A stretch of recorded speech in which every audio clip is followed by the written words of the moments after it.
Muy bien. Bueno, muy bien. Gracias a Dios podemos seguir alabando el nombre de nuestro Señor Jesucristo. Qué bueno estar con ustedes, compartir este tiempo de oración, este tiempo de adoración, este tiempo en el que dejamos a un lado todas nuestras preocupaciones de la semana, todos nuestros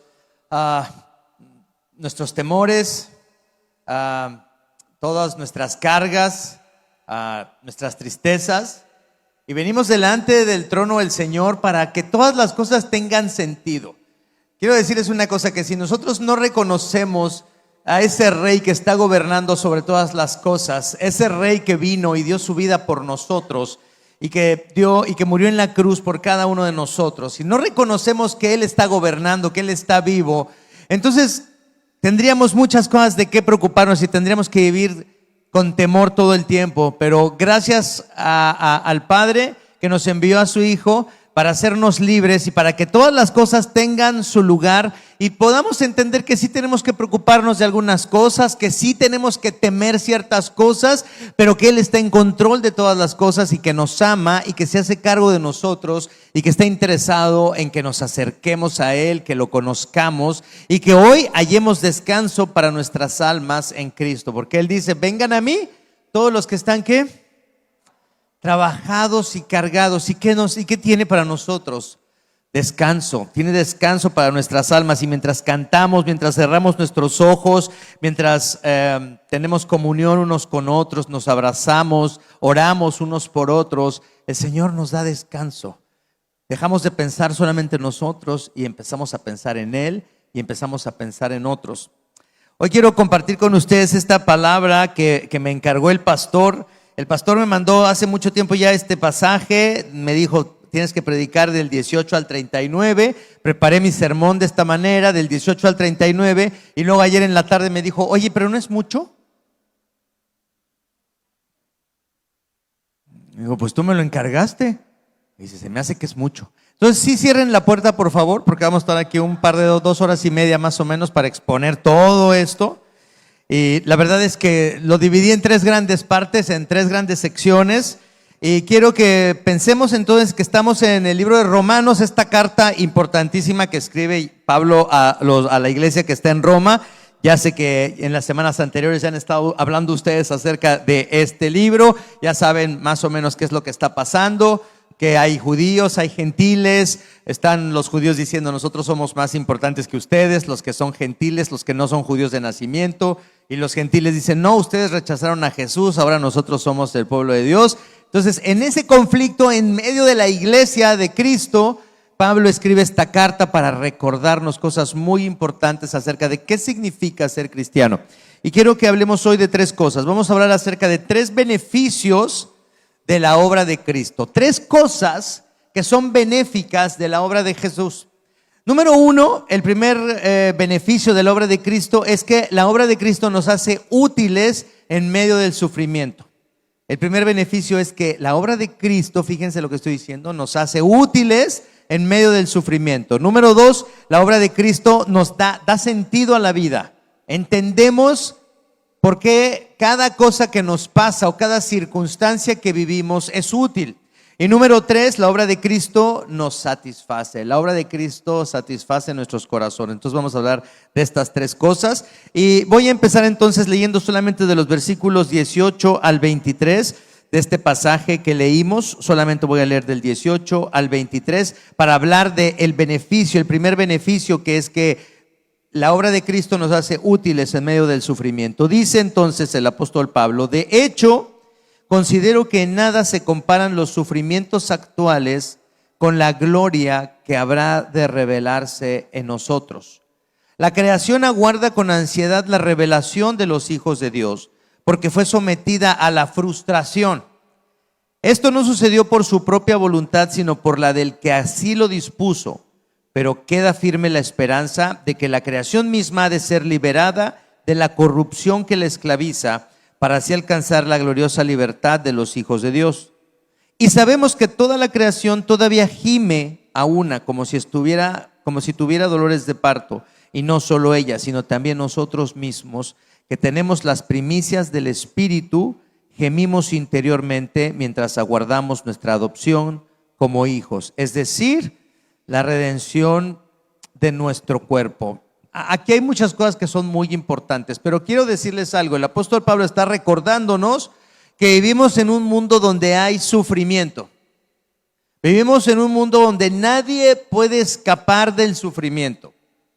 Hay personas que han venido a Acapulco por muchos años, viven en la Ciudad de México, dicen, ya por fin casi me voy a retirar, voy a jubilarme, tengo una buena cuenta en el banco, ya compré un departamentito allá en Costa Azul, me voy a retirar en Acapulco y por fin voy a cumplir la vida de mis sueños. En Acapulco no hay sufrimiento, cerca del mar se vive feliz y voy a olvidarme de todos mis problemas en Acapulco. Y vienen a Acapulco, ¿y qué es lo que encuentran aquí? ¿Habrá sufrimiento en Acapulco? ¿Ustedes sufren? A mí se me hace que no. Yo los veo a todos con sus chanclitas, shorts, sus aires acondicionados. Yo los veo bien a todos aquí en Acapulco. ¿Se la pasan bien o no tan bien? Más o menos. Por más que tú veas que se ve como un paraíso Acapulco y se ven los árboles y se ve la gente que vive en esos edificios con una vista a la bahía y en la noche se prenden las luces y ahí está, ves la espuma del mar blanca y luego ves las luces de los edificios. Pero si te acercas a la playa, ¿qué encuentras en la playa? Basura. Ya todos estamos de acuerdo en eso, ¿verdad? Encontramos basura. Encontramos que los edificios que se ven muy bonitos de lejos, cuando te acercas, están oxidados, no están pintados, hay ventanas rotas. Se ve muy bonito de lejos la ciudad, pero si te acercas tantito, encuentras dolor, prostitución, pobreza, egoísmo, racismo, clasismo.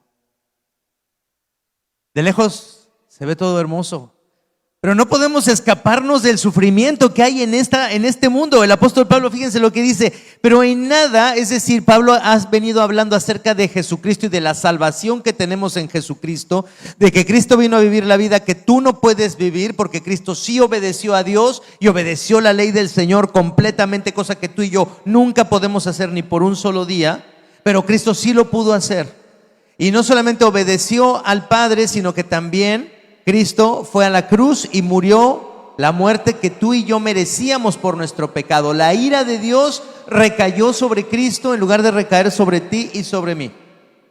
Y luego resucitó al tercer día, ascendió al cielo, está sentado a la diestra del Padre y va a regresar por nosotros y va a renovar todas las cosas, cielos nuevos, tierra nueva, cuerpos nuevos. Esas son las buenas noticias del Evangelio. ¿Y para qué hizo todo eso Cristo? Para que fuéramos reconciliados con el Padre y ahora pudiéramos clamar, como dice el apóstol Pablo, Abba Padre, papito, y pudiéramos acercarnos al Padre sin ninguna vergüenza, sin ningún problema, siendo Él santo y nosotros pecadores. Para eso hizo Cristo todo lo que hizo. Y después de explicar todo eso, entonces Pablo nos dice, de hecho considero que en nada se comparan los sufrimientos actuales con la gloria que habrá de revelarse en nosotros. Tus problemas de salud, tus problemas económicos, tus problemas familiares, tus conflictos con otros en el trabajo, los problemas en tu matrimonio, los problemas con un hijo o con una hija rebelde. Cualquier cosa que tú consideres que te está causando sufrimiento, dice el apóstol Pablo, aún eso que es tan difícil y además el Señor no minimiza nuestro sufrimiento, le importa tanto nuestro sufrimiento que envió a su Hijo Jesucristo a sufrir como nosotros sufrimos. Él no es indiferente al sufrimiento, o no dice, ay, tu sufrimiento no es tan malo. No, Él sabe que sí sufrimos y nuestro sufrimiento es real, pero le importa tanto el sufrimiento que experimentamos que envió a su Hijo Jesucristo. Pero Pablo dice, pero aún el dolor más grande que tú puedas estar experimentando no se puede comparar a lo que nos espera, a la gloria que habrá de revelarse. Un día Acapulco va a ser como debe ser Acapulco. ¿Se acuerdan cuando vino la pandemia que habían hasta delfines en la bahía? ¿Sí, delfines o no? ¿O eran cocodrilos? ¿Qué había? ¿O las dos cosas? ¿Han visto de pronto ballenas que llegan a meterse a la bahía? Un día Acapulco va a ser como debe ser. Y ya no va a haber todos esos problemas que tiene Acapulco, ni basura, ni clasismo, ni racismo, ni prostitución, ni pobreza. No va a haber nada. Acapulco va a ser como debe ser. Y nos vamos a meter al mar y ya no va a haber basura en el mar. Y vamos a jugar con los delfines y vamos a montarnos en una ballena jorobada y vamos a andar por la bahía. Un día todas las cosas van a ser restauradas y ya no va a haber más muerte, ni destrucción, ni separación. No va a haber nada de las cosas que ahora, aún en un lugar tan precioso como Acapulco, siguen recordándonos que vivimos en un mundo caído. Pero fíjense lo que dice también el versículo 19. Y la creación, es decir, todo lo creado, aguarda con ansiedad la revelación de los hijos de Dios. ¿Quiénes son los hijos de Dios? ¿Quiénes son los hijos de Dios? ¿Son los ángeles? ¿Los nefilines? No. ¿Quiénes son los hijos de Dios? Nosotros somos los hijos de Dios. ¿Y qué dice Pablo? Que la creación está esperando ¿qué? ¿La revelación de quiénes? ¿De los misterios de Dios? ¿De los ángeles? La revelación de los hijos de Dios, que son ¿quiénes? Somos tú y yo.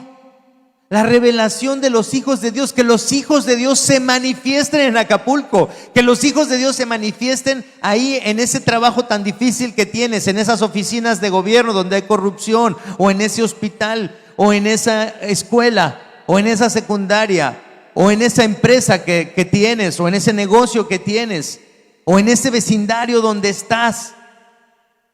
Ahí es donde Pablo nos dice que la creación está esperando que nos manifestemos los hijos de Dios y que bendigamos a los demás y que hagamos cosas para el beneficio de otros. No solamente que estemos esperando, bueno, yo ya sé que voy a ir al cielo cuando me muera, sé que voy a ir a la presencia del Señor cuando me muera, y mientras voy a esperar pasivamente, sin hacer nada, mientras el Señor regresa. ¿Eso es lo que dice la Biblia?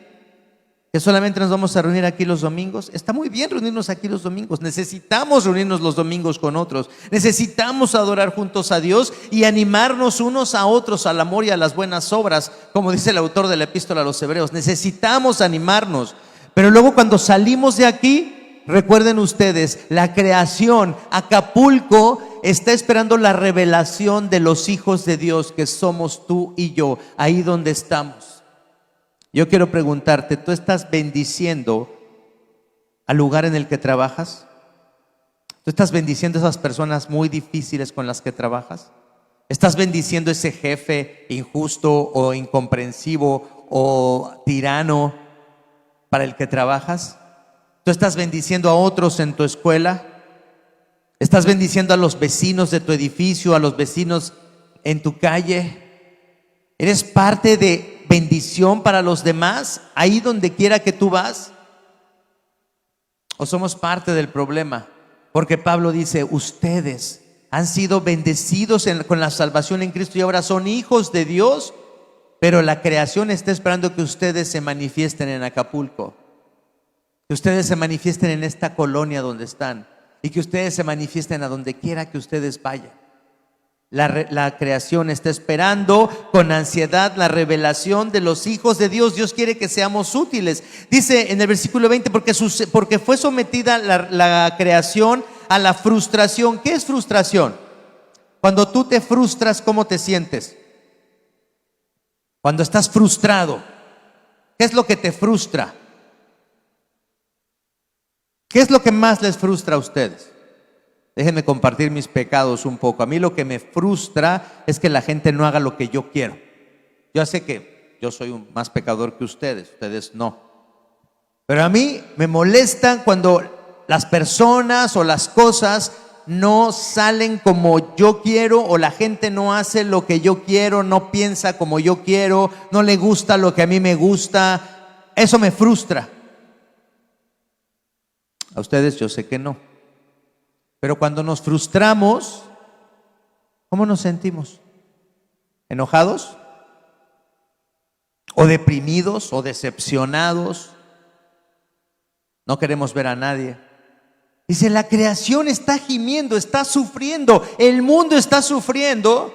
Dice, está frustrada la creación. Dice, y esto no sucedió por la propia voluntad de la creación. Fíjense, fuimos llamados a tener comunión con todas las criaturas. Cuando Adán y Eva vivían en el paraíso, antes de que Eva fuera creada, Adán, ¿con quién se acompañaba? ¿Con los qué? Con los animales. Pero después de la caída, ¿cómo reaccionan los animales hacia nosotros? ¿Cómo reaccionan los animales hacia nosotros, hacia los seres humanos? Huyen de nosotros, huyen de nosotros. Nos recuerdan que nosotros, que por nuestra culpa la creación está maldita, por nuestra rebelión en contra de Dios, por nuestro odio hacia Dios y por nuestro odio hacia nuestros semejantes, la creación está maldita y aún los animales huyen de nosotros. Aún los animales nos rechazan.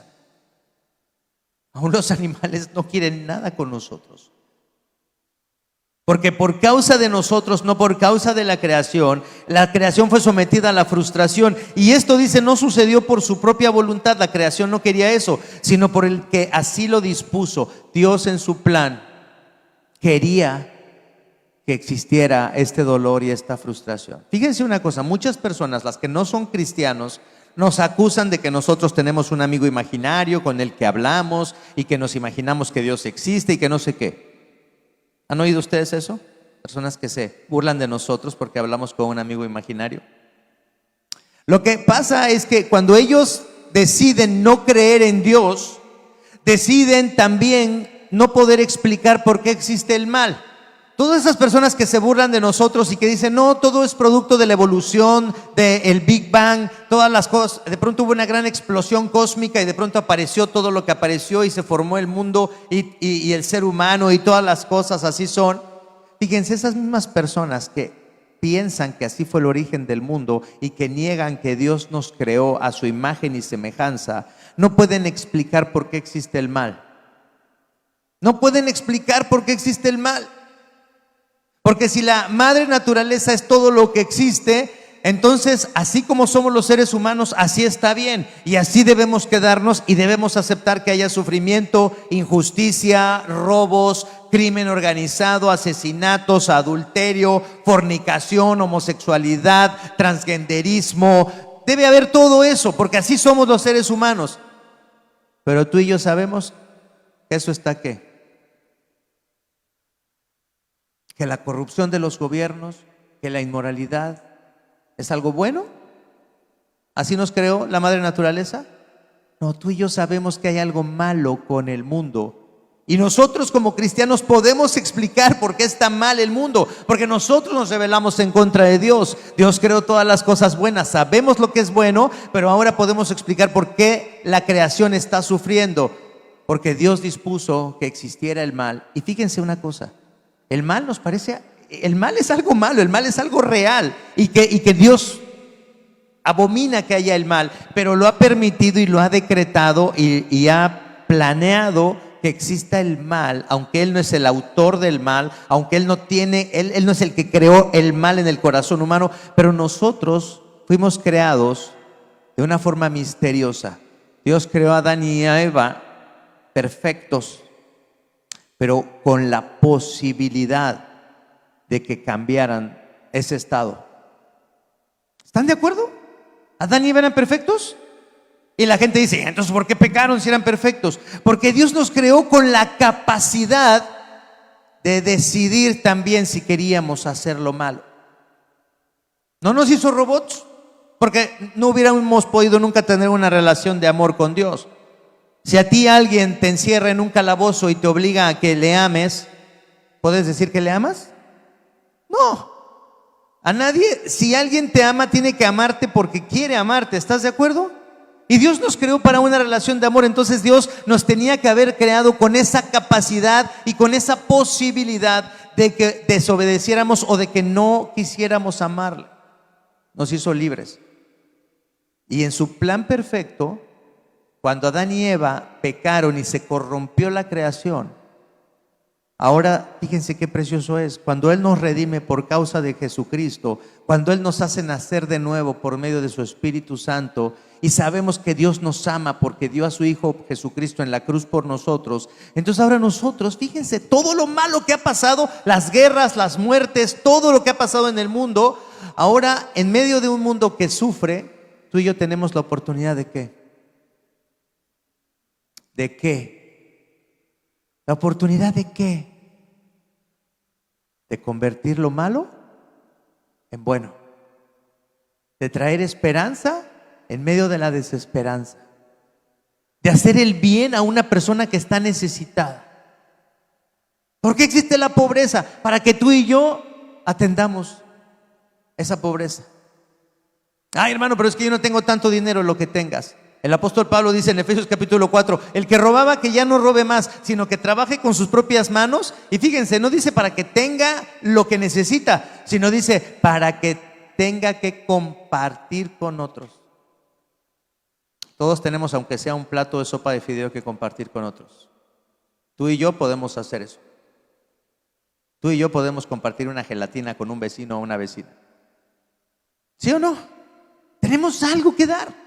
Entonces fíjense una cosa, aparentemente todo esto se vino a la corrupción total después de ser un mundo perfecto, pero ahora en medio del sufrimiento nosotros tenemos la oportunidad de servir a otros y de hacer el bien y de convertir lo malo en bueno por el poder de Dios, por la autoridad que Dios nos ha dado, porque somos hijos de Dios para bendecir a otros. ¿Se dan cuenta qué oportunidad tenemos? En lugar de estar pensando, es que Acapulco está tremendo, el crimen organizado y todos los vicios y todo lo malo que vemos en Acapulco. Acapulco es una oportunidad para ustedes. ¿Qué oportunidad hay en medio de una sociedad quebrantada como la acapulqueña? En medio de las necesidades de Acapulco, ustedes pueden brillar como una lámpara en medio de la oscuridad. Entonces, el primer punto es que Dios... El primer beneficio de la obra de Cristo es que nosotros podemos ser útiles en medio del sufrimiento. Fíjense cómo termina esta parte, dice en el versículo 22, sabemos que toda la creación todavía gime a una como si tuviera dolores de parto, y no solo ella, sino también nosotros mismos que tenemos las primicias del Espíritu. O sea, aunque tenemos las primicias del Espíritu, aunque sabemos que Cristo nos salvó y que somos hijos de Dios, dice, aún nosotros también gemimos interiormente y aguardamos nuestra adopción como hijos. Es decir, dice Pablo, todavía falta algo. ¿Qué falta? Dice el versículo 23, ¿qué falta? ¿Ya tenemos la salvación? ¿Somos hijos de Dios? ¿Eso es real? ¿Qué nos falta? Dice Pablo en el versículo 23. La redención ya la tenemos, pero hay una partecita de la redención que nos falta, y está bien claro ahí en el versículo 23. Una cosa nos falta. Vean el versículo 23. ¿Qué nos falta? Una cosita, nada más. Lo más increíble. Lo más increíble. ¿Qué nos falta? Versículo 23. ¿La redención de qué? ¿La redención de qué? De nuestros cuerpos. La única religión en el mundo que enseña que la eternidad con Dios es una eternidad con cuerpos de carne y hueso es la religión cristiana. Ninguna otra religión dice que vamos a vivir en esta tierra y que vamos a resucitar y vamos a tener cuerpos nuevos. ¿Alguno de ustedes se siente incómodo con su cuerpo? ¿Alguno de ustedes dice, ay Diosito, hubieras hecho menos panzoncito? Si midiera unos 10 centímetros más, Señor.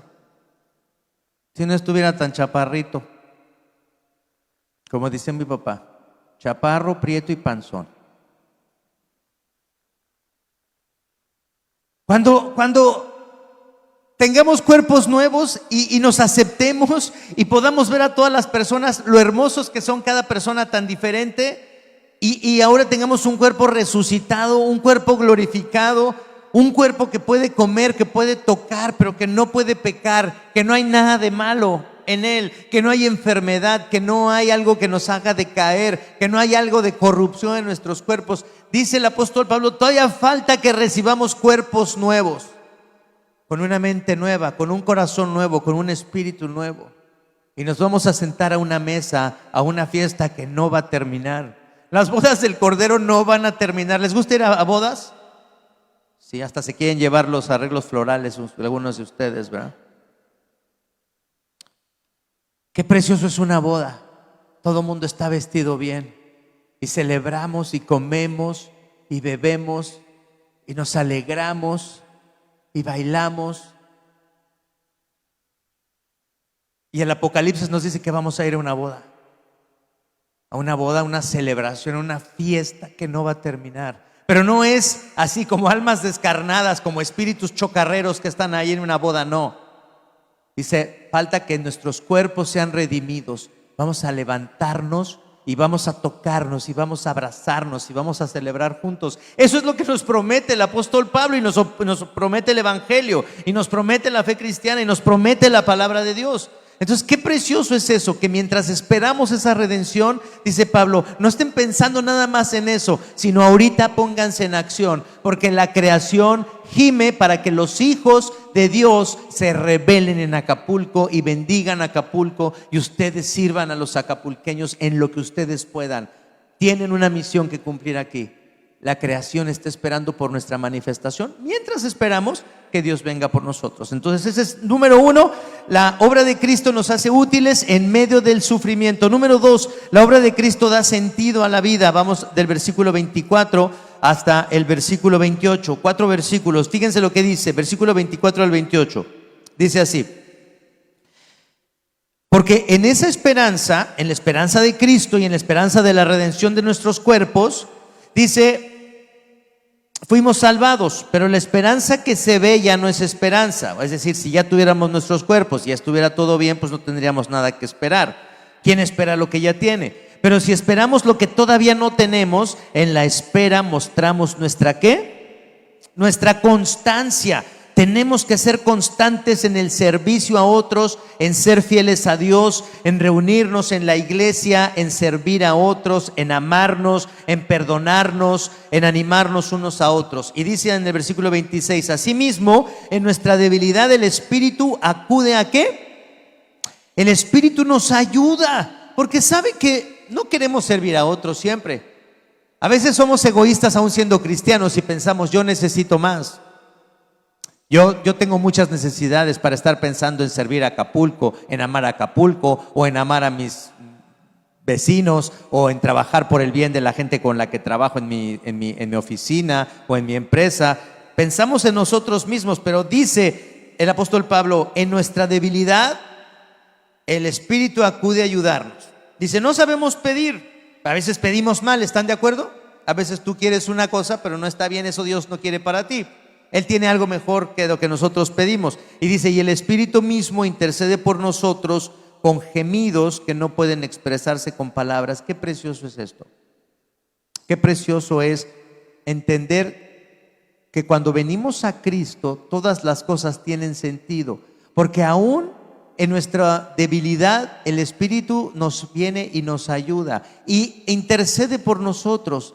Y dice, porque nos ama el Espíritu Santo está en medio de nosotros para guiarnos hacia Cristo. Y el Espíritu Santo dice, intercede por nosotros con gemidos que no pueden expresarse con palabras. Es decir, el Espíritu Santo está listo para ayudarnos y que confiemos más en Cristo y que cumplamos la misión que Él nos ha dado. Y dice en el 27, y Dios examina los corazones y sabe cuál es la intención del Espíritu, porque el Espíritu intercede por los creyentes conforme a la voluntad de Dios. ¿Estamos solos? No estamos solos. Y las cosas tienen sentido cuando entendemos que Dios está con nosotros en toda circunstancia.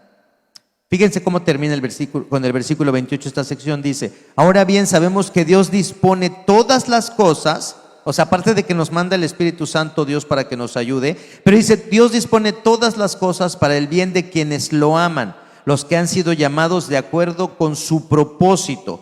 Dios dispone todas las cosas para el bien de quienes lo aman, de sus hijos, los que han sido llamados de acuerdo con su propósito. Quiero decirte algo, los cristianos no tenemos la promesa de que nada malo nos va a pasar. no tenemos la promesa de que algo malo no nos va a pasar. A veces a los cristianos les pasa lo mismo que a los no cristianos. ¿Están de acuerdo? ¿Les da cáncer a los cristianos? A los no cristianos también. ¿Los no cristianos tienen a veces problemas económicos o falta de trabajo? ¿A algunos cristianos también les pasa eso? Ahí está. Entonces, algunas personas no creyentes tienen problemas en su matrimonio con sus hijos. Los cristianos también tenemos problemas en el matrimonio y con nuestros hijos. Las mismas circunstancias le acontecen a un no creyente y a un creyente. Pero dice el apóstol Pablo que a los que son llamados por Dios para venir a Cristo y tener el Espíritu Santo que les ayude, dice, a esas personas que Dios ha llamado, a esas personas todas las cosas les ayudan a bien. ¿Por qué? Porque en cada circunstancia que tú y yo vivimos podemos conocer a Dios y a su Hijo Jesucristo más. Una persona no creyente le pide a la Virgen o al San Judas o a quien sea, a su santo o a su Virgen de preferencia, y ellos dicen, esto me ayudó mucho la Virgencita, me ayudó mucho el San Judas, me ayudó que no sé qué, que fui a que me leyeran las cartas y esto me ayudó mucho y me ha ido muy bien en mi trabajo.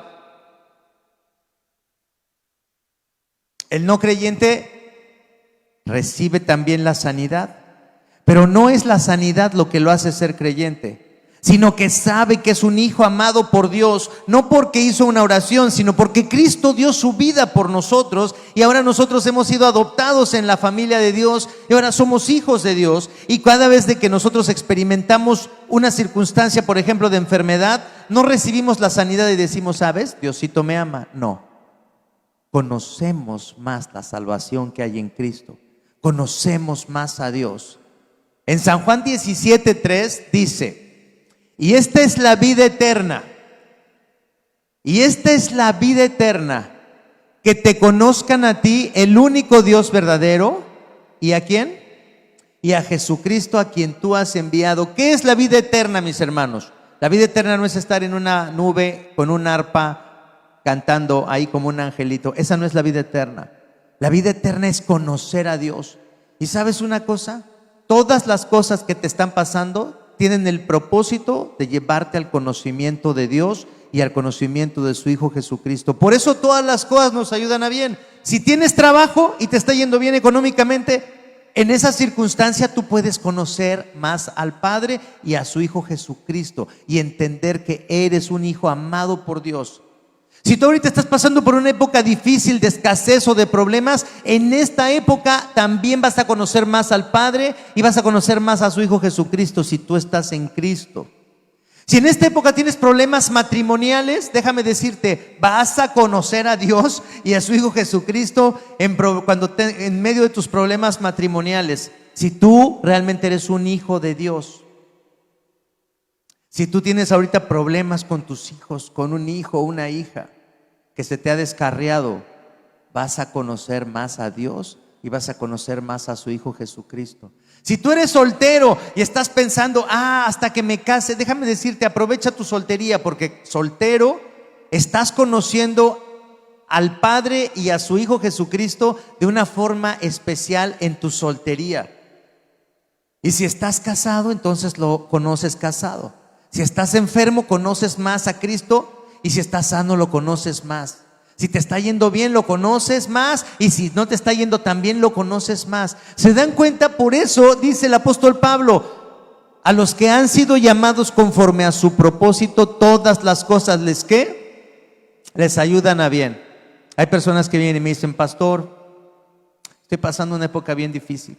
No entiendo cuál es el propósito de Dios.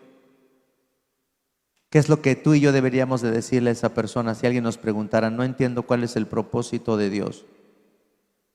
Si es un cristiano, ¿qué deberías de decirle? ¿Cuál es el propósito de todas las cosas que nos pasan? Conocer más al Padre y a su Hijo Jesucristo. Conocer más el amor de Dios y a su Hijo Jesucristo. Qué precioso es, como dice Pablo en Efesios, que hayamos sido adoptados en la familia de Dios. Imagínense que ustedes no han podido tener hijos y que de pronto el DIF les abre y les dice que hay 3 bebés. Están preciosos los 3. Están saludables los 3. Y tú escoges a uno y pones la mano en su cabecita y de pronto empiezas a ver todo lo que va a pasar en el futuro y ves que ese bebé o esa bebé va a ser una mala persona contigo. No va a ser agradecido de que lo adoptaste. Va a estar enojado contigo porque fuiste una mala madre, un mal padre, porque no le diste cosas. Se va a avergonzar de ti. Va a actuar mal. Va a tener algunas adicciones, algunos vicios. Se va a avergonzar de ti. Se va a portar mal contigo.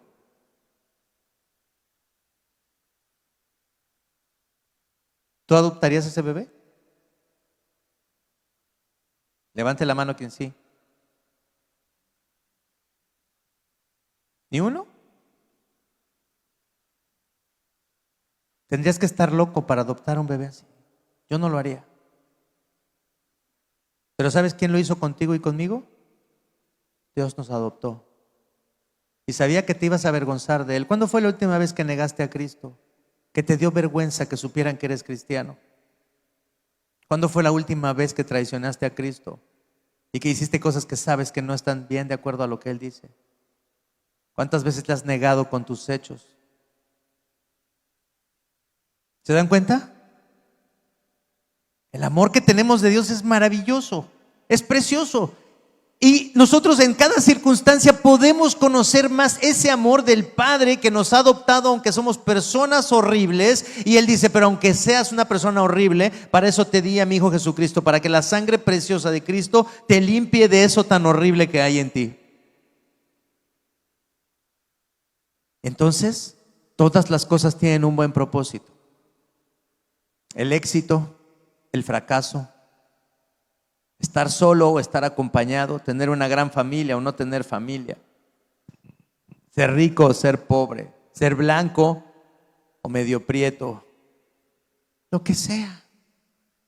En la circunstancia en la que estés, tienes la oportunidad de conocer más a ese Dios y a su Hijo Jesucristo que te ha salvado y que te ha adoptado en su familia y que nunca te va a rechazar, porque ya sabe cómo eres. No puede rechazarte. Es como si dijéramos, es que Dios me va a rechazar porque ya no me puede salvar porque mira lo que he hecho.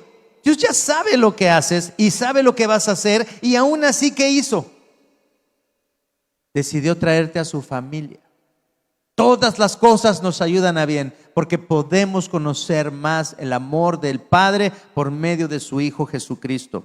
Así es que ahora dice, entonces somos más que vencedores. Vean cómo termina esta sección del 29 al 30. Fíjense qué preciosa estas palabras. Versículo 29 dice, porque a los que conoció Dios de antemano, o sea, antes de la creación ya había pensado en ti y en mí, también nos predestinó. Nos escogió para ser transformados a la imagen de su Hijo, para que Él sea el primogénito entre muchos hermanos. Dios quiere que seamos como su Hijo Jesucristo, y nos está santificando y nos está cambiando. Todas las cosas tienen un buen propósito, porque Dios está trabajando en nuestros corazones y no nos va a abandonar.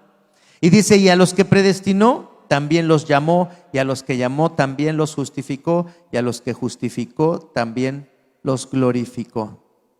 ¿Cuántos de ustedes querían ser cristianos? Siempre pregunto esto, todos los domingos pregunto, ¿cuántos de ustedes querían ser cristianos? ¿Cuántos querían que les dijeran aleluya? ¿Cuántos de ustedes querían que les dijeran el hermanito, la hermanita, con su Biblia siempre bajo el brazo, hipócritas? ¿Alguno de ustedes quería ser cristiano? Nadie quería ser cristiano. Lo bueno es que yo ni sabía que había cristianos cuando me hice cristiano. Entonces ni me imaginaba, no tuve tiempo de no querer ser cristiano. Pero no quería ser cristiano, no me importaba, no me interesaba, ni sabía que existían los cristianos. Y cuando me hablaron de Cristo se me hacía algo muy tonto, se me hacía algo que yo no necesitaba. ¿Quién quiere ser cristiano? Nadie. Pero fíjense lo que dice ahí. A los que predestinó, es decir, a los que Él desde antes de la fundación del mundo ya había elegido como sus hijos, los llamó. Te llamó a ti, me llamó a mí, aunque no queríamos ser cristianos. Y nos justificó por la obra de su Hijo Jesucristo. La justicia de Cristo, su obediencia, su muerte, esa justicia ahora es nuestra. Y a los que justificó también los glorificó. Dice el apóstol Pablo que estamos sentados en los lugares celestiales con Cristo Jesús. Si hoy te mueres y estás en Cristo, ¿tienes la seguridad de qué? ¿De qué? Si estás en Cristo, si sabes que Cristo te ama y dio su vida por ti, si hoy te mueres, ¿qué? ¿Sabes qué? ¿A dónde vas en ese momento? A la presencia de Dios. ¿Quién quiere ir de una vez? No, nadie, ¿verdad? Todo el mundo quiere ir al cielo, pero ahorita no. Deberíamos de anhelar ir con el Señor. No estoy diciendo que nos matemos ni nada de eso. Estoy diciendo que deberíamos de anhelar la vida que nos espera. Porque en cuanto estemos en la presencia de Dios, entonces esta glorificación que está aquí, dice la palabra glorificación, ya no voy a sentir ni miedo ni vergüenza. Nunca más voy a tener miedo ni voy a tener vergüenza. Nunca más me voy a avergonzar de que la gente sepa cómo soy, me conozca, vean mis defectos, porque ya no voy a tener nada de eso. Ya nunca más voy a tener miedo. ¿Se imaginan levantarse un día sin miedo? ¿Se imaginan despertarse un día y que ya no tengas miedo? Y que ya no sientas vergüenza. Qué precioso lo que nos espera. Todas las cosas nos ayudan a bien.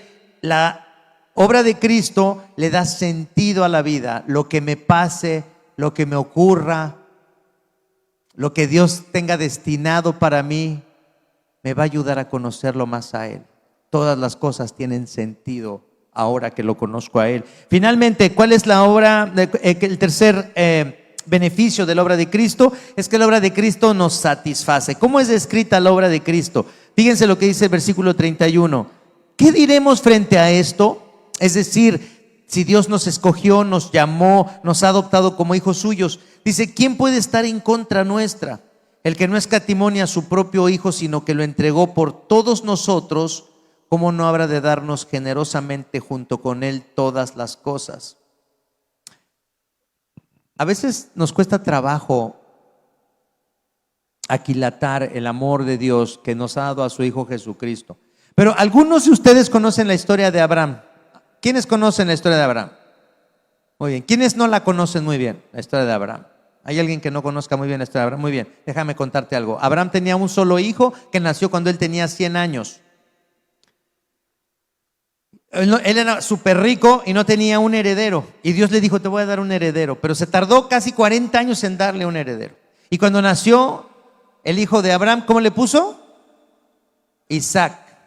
¿Qué significa qué? Risa, que significa alegría. Dios les dio una gran alegría a Abraham y a su esposa Sara, porque les dio un hijo en su vejez. Pero luego, un tiempo después, Dios le dijo a Abraham, haz una cosa por mí. Lleva a tu hijo y ofrécelo en sacrificio. Y Abraham preparó la leña, preparó todas las cosas y fue hasta el monte Moriah. Y ahí iba a sacrificar a su hijo. Y cuando iba a sacrificar a su hijo, Dios le dijo, no lo sacrifiques. Mucha gente dice, ay, qué Dios tan malo y tan tonto, ¿por qué hace eso? Dios sabe todas las cosas. Él no necesita ver si Abraham lo amaba o no lo amaba. La cosa es que Abraham necesitaba saber algo acerca de él mismo. Abraham necesitaba saber y conocer algo profundo que ahorita voy a explicar. Cuando Dios vio que Abraham estaba dispuesto a matar a su propio hijo para agradar a Dios, le dijo Dios estas palabras a Abraham: ahora sé que tú me amas porque no me negaste a tu único hijo. Pero ahora nosotros, cuando estamos en Cristo, ahora somos nosotros los que levantamos nuestros ojos al cielo y le decimos a Dios: ahora sé que tú me amas, ¿por qué no qué? Porque no me negaste a tu hijo, porque tú sí diste tu hijo por mí. Abraham no tenía que dar su hijo. Pero Dios le dijo, ya sé que me amas porque no me negaste a tu hijo. Pero ahora nosotros volteamos al cielo y le decimos a Dios, Dios, ahora sé que tú me amas porque me diste un Salvador que es tu propio hijo. Intercambiaste al único hijo bueno que has tenido por hijos malos. ¿Quién haría eso? ¿Se dan cuenta cómo se describe el amor de Dios? ¿Se dan cuenta qué precioso es el amor de Dios? El tercer beneficio de la obra de Cristo es que ahora sabemos que Dios nos ama. Y eso debería de satisfacer nuestros corazones. Debería de satisfacer nuestros corazones profundamente. Dice así el versículo 33, ¿quién nos puede acusar? Si Dios es el que nos justifica, ¿quién nos puede condenar?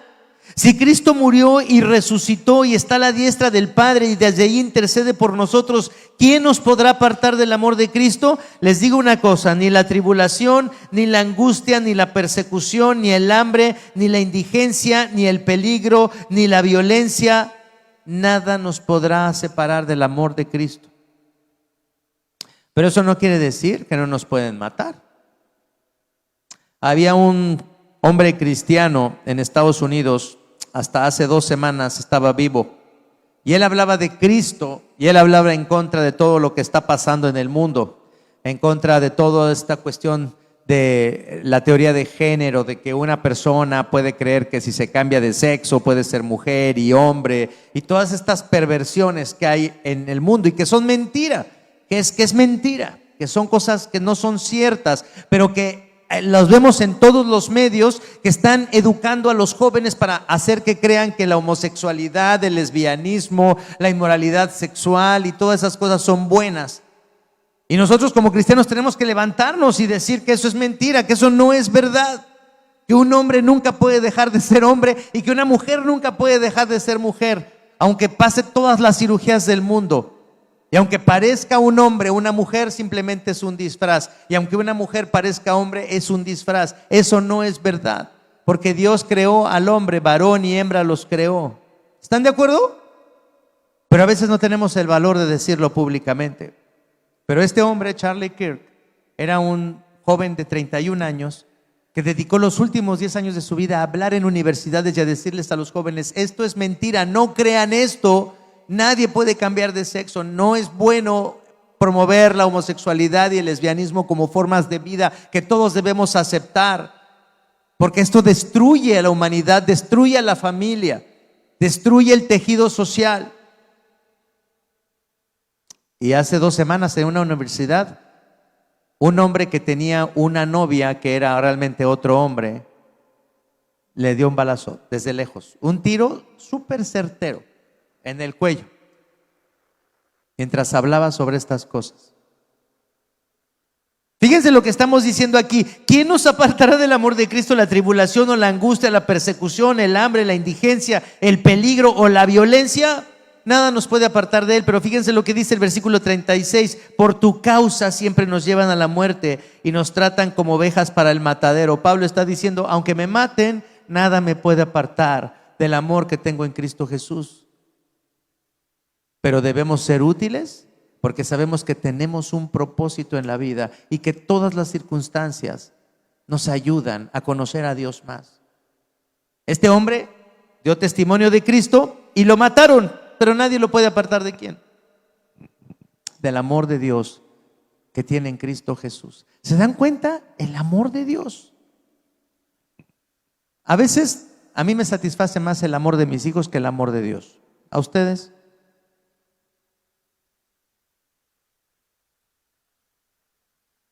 ¿Te acuerdas cuando tus hijos eran pequeñitos y te decían, mamita, te quiero mucho, papito, te quiero mucho?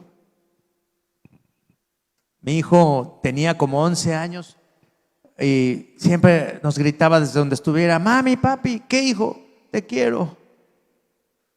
Y de pronto entró a la adolescencia y en 2 semanas jamás volví a oír, papi, te quiero.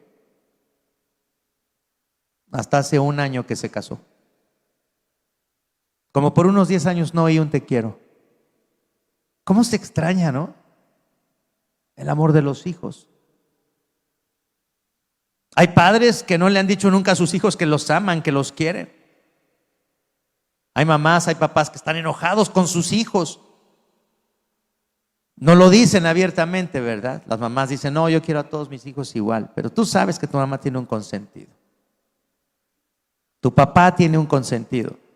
Y a lo mejor tú eres esa persona que nunca te dijeron que te querían o nunca te han demostrado que te quieren. Pero qué precioso sería oír a tu padre o a tu madre decirte, te quiero muchísimo. Me deleito en ti. Estoy alegre de que seas mi hijo, de que seas mi hija. Eso es lo que Dios hace con nosotros, pero a veces nos satisface más el amor terrenal que recibimos de otros que el amor de Dios. Pero Pablo insiste, vean este amor tan precioso. Dice, sin embargo, en todas estas circunstancias somos más que vencedores por medio de aquel que nos amó. Pues estoy convencido de que ni la muerte, ni la vida, ni los ángeles, ni los demonios, ni lo presente, ni lo porvenir, ni los poderes, ni lo alto, ni lo profundo, ni ninguna cosa en toda la creación podrá apartarnos del amor que Dios nos ha manifestado en Cristo Jesús nuestro Señor. A mí nadie me ha amado como me ama Cristo. Nadie ha dado su vida por mí, ni mi esposa que me ama y que prometió hace 31 años amarme y cuidarme, ni siquiera ella me ama como Cristo me ha amado. Y yo nunca he amado a mi esposa, aunque le prometí amarla y respetarla y cuidarla y todo, nunca le he amado como Cristo la ha amado, porque nunca he dado mi vida por ella. Pero alguien sí dio su vida por ti y por mí y nos compró. Y sabes una cosa, y quiere pasar la eternidad contigo. Voltea a ver a las personas que están alrededor de ti. ¿De verdad quisieras pasar la eternidad con estas personas? A veces ni siquiera queremos pasar la eternidad con la esposa o el esposo. Tengo unos amigos que son cristianos y ella le dice, fulanito, cuando nos muramos voy a ir a buscarte allá al cielo. Y le dice él, no, espérate mujer, dice la Biblia que hasta que la muerte nos separe. Ya no exageres. Ya estuvo bien.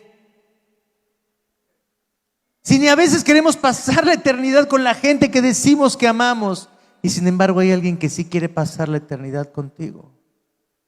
Si tú y yo comprendiéramos ese amor y ese amor pudiera satisfacer nuestros corazones, entonces nuestra actitud hacia otras personas cambiaría. Seríamos útiles a otros en el sufrimiento y seríamos capaces de conocer a Dios y a su Hijo Jesucristo en cualquier circunstancia. Ahí están los 3 beneficios de la obra de Cristo, de los que quería hablar en esta tarde. Vamos a orar. Padre amoroso, Padre amado, Señor, no podemos aquilatar tu amor como deberíamos de aquilatarlo. Y Señor, ¿cuántas veces hemos fallado en amarte? ¿Cuántas veces hemos negado, Señor, que somos cristianos? ¿Cuántas veces hemos tenido miedo de dar testimonio de Jesucristo, de vivir como cristianos? Padre, en esta mañana oramos por esta iglesia preciosa. Oramos por esta comunidad de creyentes. Pero no solamente por esta pequeña unidad y esta pequeña comunidad de creyentes, pero oramos por todas las iglesias cristianas que están en Acapulco. Señor, para que tú levantes hermanos y hermanas que quieran ser útiles en medio del sufrimiento. La creación gime esperando la manifestación de los hijos de Dios, y nosotros hemos recibido tu amor. Gracias, Padre, por amarnos. Gracias por enviarnos un Salvador que es Cristo Jesús. Gracias por darnos una misión, la misión de servir a otros, de trabajar por la justicia, de mostrar misericordia a otros. Y sobre todo, gracias, Padre, porque sabemos que en cualquier circunstancia, la que sea, salud o enfermedad, solteros o casados, con recursos económicos o sin muchos recursos, en todas las circunstancias podemos conocerte más, podemos conocer más el amor que tú nos has dado por medio de Jesucristo, para cumplir la misión que nos has dado, de servir a este mundo que está sufriendo, de ser útiles a este mundo. Ayúdanos a ser útiles a ti primeramente, a conocerte a ti, a aquilatar tu amor. Llena nuestros corazones de amor, para que tengamos que compartir con otros, para que podamos bendecir a otros en el nombre de Cristo. Usa a mis hermanos aquí, mis hermanos de Península, para que bendigan a su ciudad, para que oren por su ciudad, para que amen de verdad a su ciudad y trabajen por el bien de ella, y que así el nombre de Cristo sea exaltado y sea conocido, y otros vengan y se unan también al ejército que no se puede contar, de toda lengua, de todo pueblo y de toda nación. Padre, gracias por hacernos tus hijos y por comprarnos con la sangre preciosa de Jesús, que nada nos puede apartar de tu amor. Quédate con nosotros en esta tarde, te lo pedimos en ese nombre que es sobre todo nombre, el nombre del Hijo de Dios, Jesucristo, el Señor y Salvador. Amén.